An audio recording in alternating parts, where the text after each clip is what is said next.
E aí, gente, tudo bem? Então, olha só, vamos iniciar nosso assunto da quarta unidade, ok, de literatura, tá? Então, esse assunto hoje será o arcadismo, tá? Tanto em Portugal quanto aqui no Brasil, mas eu acho que o módulo de vocês enfatiza mais o arcadismo aqui no Brasil, tá?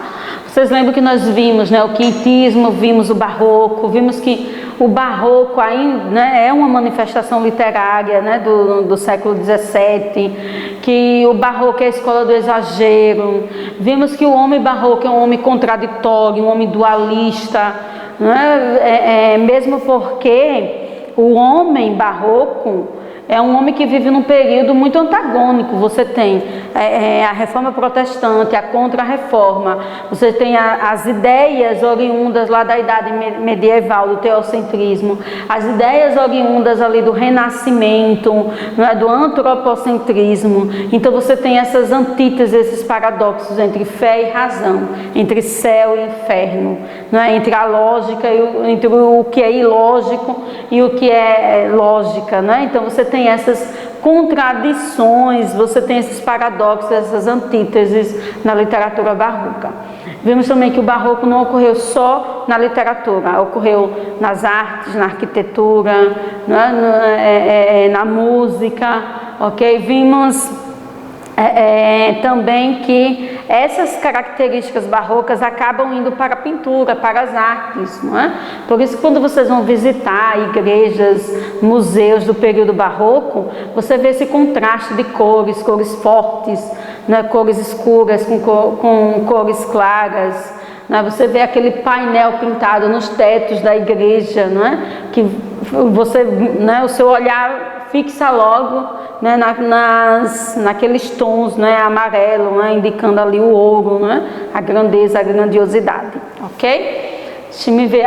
Vimos também que o barroco, se trouxermos para a nossa realidade, para o nosso dia, né, para a nossa sociedade hoje, vemos que o barroco não ficou no século XVII, né, que hoje nós convivemos com essas antíteses, com esses paradoxos, não é, com essas ambiguidades. Hoje eu estou, né, para falar em ambiguidade, nunca vi. Tá? Então, assim, essa insatisfação humana, não é? Essa contradição humana, ok, que a gente carrega, que a gente tem, não é, dentro de nós, tá? Dúvidas, perguntas? Não? E aí, no final do século XVII, gente, início do século XVIII, nós temos uma nova escola, que é o arcadismo, tá? Então, no arcadismo, gente, principalmente aqui no Brasil, ok? Eles estavam saindo. Olha só, imagine que isso aqui é o Brasil. Só imagine, porque eu sou péssima em desenho, tá? Imagine que isso aqui é o Brasil colonial, né? Brasil colônia, tá? Então nós vimos, lembra que eu desenhei para vocês as estéticas desse período? Quinhentismo, o barroco e o arcadismo. Não é? Vimos que, eu expliquei para vocês que essas expressões, essas estéticas, ok, não podem ser consideradas uma literatura tipicamente brasileira, porque é uma literatura colonial. Se é uma literatura colonial, é o olhar de Portugal. Imagine, aqui é o oceano. Eu não sou boa em desenho, pelo amor de Deus, viu? Oceano Atlântico. Aqui nós temos, né, a Europa e aqui nós temos Portugal. Tá? Então, aqui, vou desenhar umas ondinhas aqui para vocês pensarem, né, que é o Oceano aí Atlântico, tá? Então, quando Portugal, né, chega aqui ao Brasil, ali, né, por meio ali das grandes navegações, tá? Nós temos aqui no Brasil o período do quinhentismo. Toda a produção, lógico que Portugal não se interessou pelo Brasil logo de imediato, né, gente? Mesmo porque no Brasil eles não encontraram ouro nem especiarias. Tá? A única coisa que eles se interessaram foi pelo pau-brasil, tá? Então toda a produção, todo o povoamento, toda a exploração vai ocorrer aqui no litoral, tá? Só que no finalzinho do século XVII, início do século XVIII, eles estavam tentando desbravar a parte mais central do Brasil, ok? Então havia pessoas ali, desbravadores, exploradores, explorando essa parte mais central aqui no Brasil. É nesse período que se descobre o ouro, ali na região de Minas, tá? E também tem início, né, de fato, ok? O arcadismo, a estética literária, arcade, aqui no Brasil, tá, povo? Dúvidas? Eu vou apagar antes que vocês fiquem aí mangando de mim, do meu desenho, né? Porque assim a situação é complicada aqui quando se fala em desenho, tá? Deixa eu passar aqui rapidinho, né? Deixa eu ver aqui. Então, o arcadismo, gente, também é conhecido como setecentismo ou neoclassicismo. Lembram do classicismo, gente, que ocorreu lá em Portugal, né? Ali oriundo do renascimento, né, das ideias clássicas. Aqui no Brasil, esse arcadismo também é uma revalorização dessa razão, desse pensamento antropocêntrico, ok? É uma revalorização das ciências, do pensamento iluminista aqui nesse período, tá? Por isso ele é chamado de novo classicismo, tá? É um movimento que compreende toda a produção literária, né, da segunda metade ali, do final do século XVII, ali toda a metade do século ali XVIII, tá? Dúvidas? Eu e o meu tá, né, gente? Tá. Então, há vários, né, na Europa, a Europa está passando por grandes transformações, né, no contexto mundial, ali, principalmente com a ascensão do iluminismo, né, que se propunha ao pensamento racional, ao progresso e às ciências, ou seja, aquele pensamento ali, aquele contexto histórico ali que permeou todo o barroco, já não cabe mais, ok, no início aí do século XVIII, tá? Mesmo porque aquele ideal, né, da reforma protestante e da contra-reforma estava se esvaindo, né, entrando em falência, e não cabia mais nesse momento aqui, principalmente no momento de grandes transformações na Europa. Porque enquanto em um país como a França, por exemplo, se vivia a questão do iluminismo, você tem lá a Revolução Industrial na Inglaterra, por exemplo, né? Então assim, o surgimento ali, né, da burguesia, dos pequenos burgueses. Então era um pensamento que não casava mais com o pensamento lá da reforma protestante, ou da reforma protestante e da contra-reforma, está bem? Então, o século das luzes, né, da razão, né, é o período da revolução, do liberalismo, da cidadania, dos direitos humanos, ok? São ideias, ok, que vão buscar pelo conhecimento em determinadas áreas, tá? Então todo esse contexto aí, né? Essa questão da razão humana, da política, da vida cotidiana das pessoas, que vai permear todo o arcadismo, tanto na Europa. Eu já ia dizer tanto na Europa quanto aqui no Brasil, mas no Brasil não, o Brasil foi diferente, tá? Aqui no Brasil nós vivemos a corrida pelo ouro, não é? Principalmente o principal contexto histórico ali é a questão de Tiradentes, né, gente, da Inconfidência Mineira. Mas não vamos confundir com os assuntos não, porque a gente está ainda aqui, saindo aqui, né, da Europa para o Brasil. Então, as características gerais do arcadismo: a vinculação com o iluminismo, né, pensamento racional, conhecimento, tá? O domínio da razão, imitação dos clássicos, aproximação da natureza, simplicidade, ausência de subjetividade, amor galante. Gente, olha só, o arcadismo, ele vem para combater o exagero barroco. Por isso que a simplicidade, a valorização da vida campestre, ok, estão presentes no arcadismo. Porque enquanto que o barroco, né, é a escola do exagero, é a escola, né, de tudo, né, do mais, o arcadismo vai ser a escola do menos. É a escola que vai valorizar a singeleza, a simplicidade, vai valorizar a vida no campo em detrimento à vida na cidade, tá? É a escola que vai valorizar a harmonia e o equilíbrio, enquanto que o homem barroco vivia toda aquela desarmonia por causa desse dualismo aí de ideias, né, teocêntricas, oriundas do teocentrismo e do antropocentrismo. O homem árcade não, o homem árcade é um homem bem resolvido, é um homem que está em harmonia e equilíbrio com ele mesmo e com o universo, com a natureza, tá?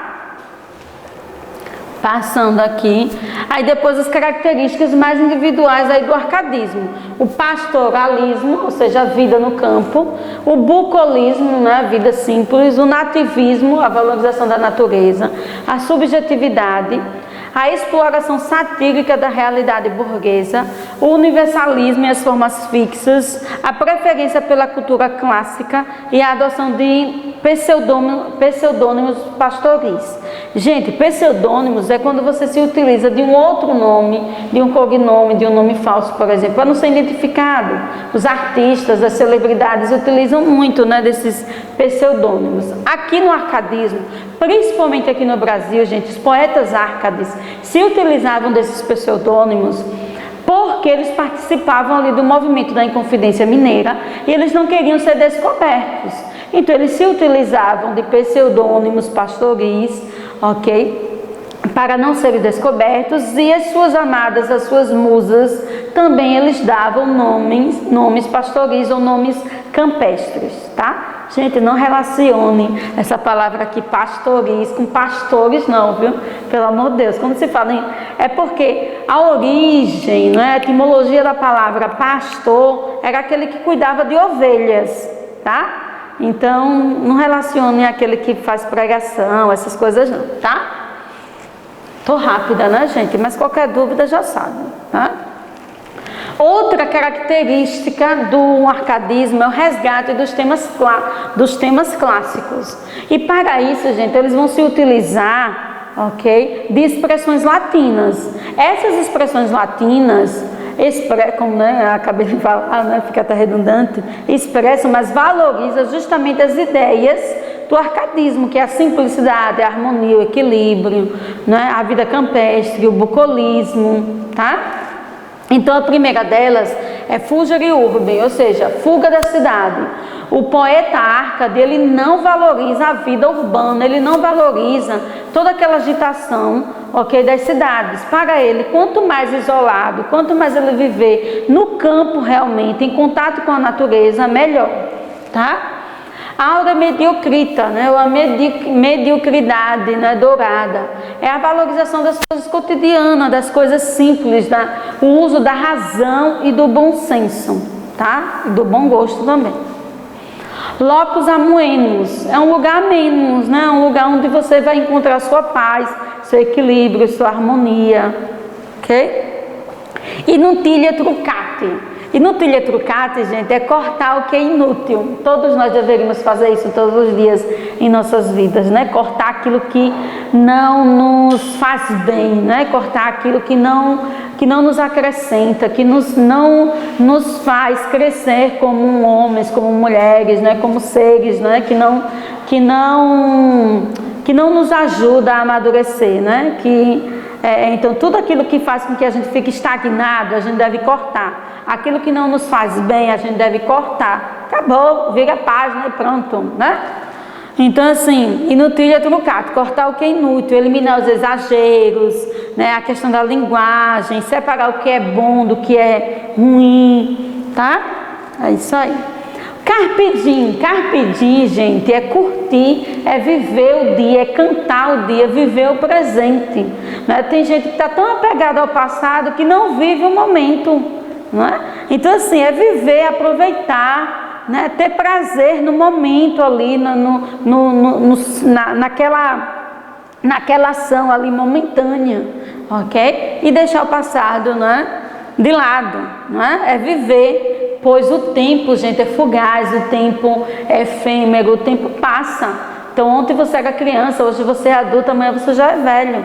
Então aproveite aquilo que você tem que aproveitar. Era esse o pensamento dos poetas árcades, não é?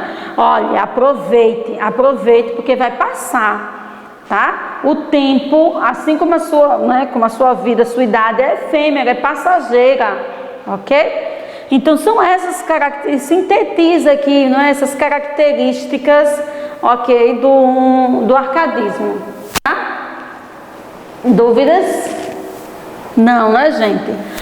O arcadismo em Portugal, né, gente? Em Portugal, o arcadismo, ele foi importante porque vai trazer, né, a figura de um poeta, tá? Que é Boccaccio. Tá? O nome dele, ele é conhecido como Boccaccio, viu, gente? O nome dele é Maria Manuel Barbosa do Boccaccio.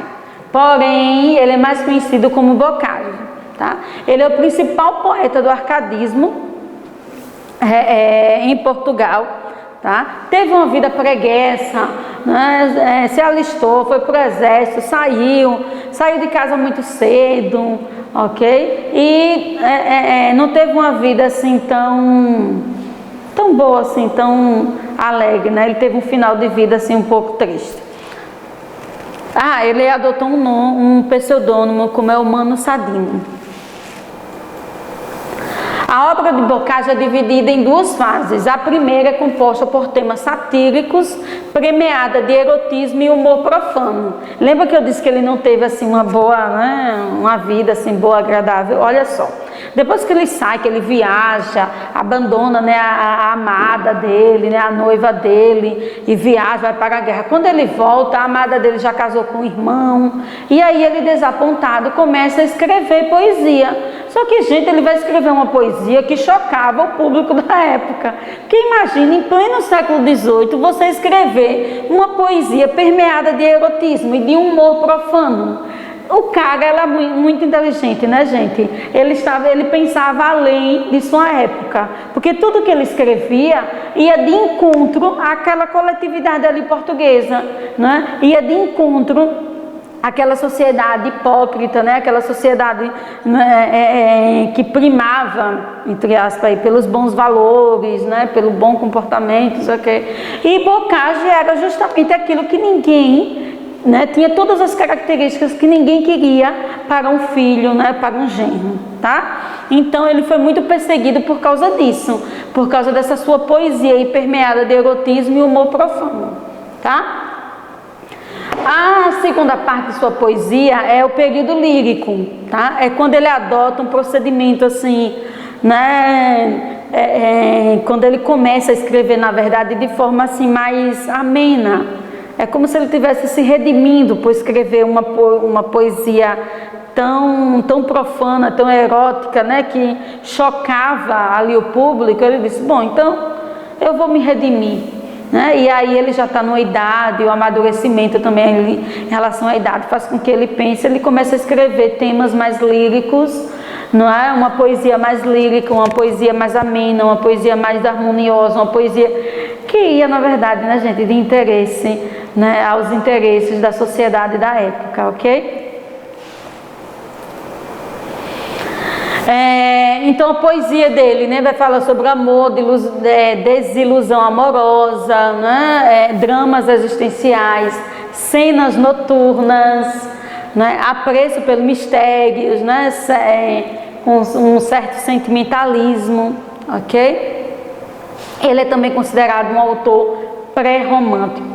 É justamente nessa sua segunda fase, ok, de sua produção poética, que é a poesia lírica, que ele vai trazer todos aqueles elementos que vão permear ali a estética romântica, que veremos em outro momento, está bem? Atividade, só ficamos com o arcadismo em Portugal, tá vendo, gente? Com Boccaccio. Próxima aula a gente fica com o arcadismo aqui no Brasil, com os poetas árcades, tá? Para casa vocês vão responder a página 10 e 11, olha como eu estou boazinha com vocês, né? Do capítulo 10. Respondam porque a gente tira todas as dúvidas ali no plantão de dúvidas, ok? No mais, foi um prazer, até a próxima.